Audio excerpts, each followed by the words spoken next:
Korba CCB चौकी police ने trailer चोरी के मामले में कबाड़ी सहित 6 लोगों को गिरफ्तार किया है। मुख्य आरोपी हरदी बाजार थाना क्षेत्र का रहने वाला है, जो गिरोह के तौर पर घटना को अंजाम दिया जाता था। बता दें कि कुछ माह पूर्व सीसीबी चौकी क्षेत्र से अज्ञात चोरों द्वारा चौकी के सामने से खड़े ट्रेलर को पार कर दिया गया था, जो पुलिस के लिए चुनौती बन गई थी।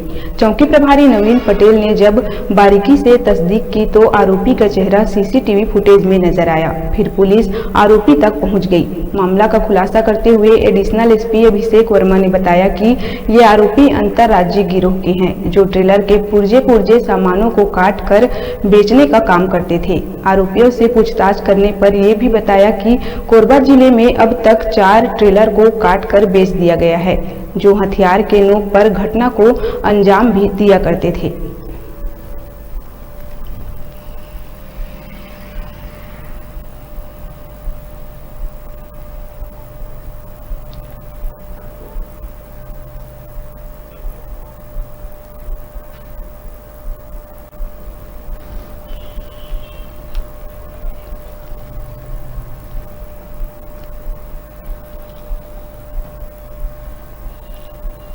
तो पहले भी हुआ था, जिसमें कुछ आरोपी पकड़े गए थे अलग अलग स्थानों से।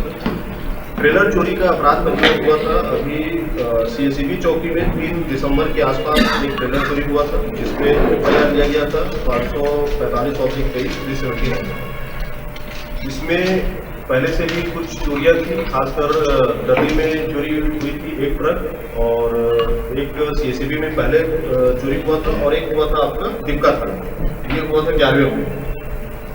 और सीएससीबी में हुआ था एक फरवरी में हुआ था, और 5वें महीने में हुआ था दर्री थाने में एक ट्रेलर चोरी हुई थी। तो इस प्रकार से इसमें जब सीएससीबी में जब चोरी की वारदात थी तो लगातार इसमें लोग भिड़े हुए थे, और साइबर की टीम लगी हुई थी। कुछ इसमें डाउट्स थे कि ये गाड़ी कुछ दिनों तक खड़ी हुई थी, फिर अचानक से वो लवारिस हालत में थी, फिर मूवमेंट करने लग गई। तो मालिक बताया कि यहाँ पे गाड़ी खड़ी थी। तो सीसीटीवी कैमरे देखने के पश्चात में पता चला कि एक गाड़ी जो है वो स्पीड से सरमंगला रास्ते से निकली थी। इस आधार पे क्योंकि एक ट्रैक मिल गया था, क्योंकि कहीं ना कहीं पे वो गाड़ी का मूवमेंट 1-2 सीसीटीवी कैमरे में दर्ज हुए थे, तो लगातार जब इसको चेकिंग करना जब ये लोग चालू किए तो उसमें ये क्लियर हुआ कि जो गाड़ी का मूवमेंट है वो रायपुर तक गया हुआ है। समय है छोटे से ब्रेक का, देखते रहिए न्यूज़ 36।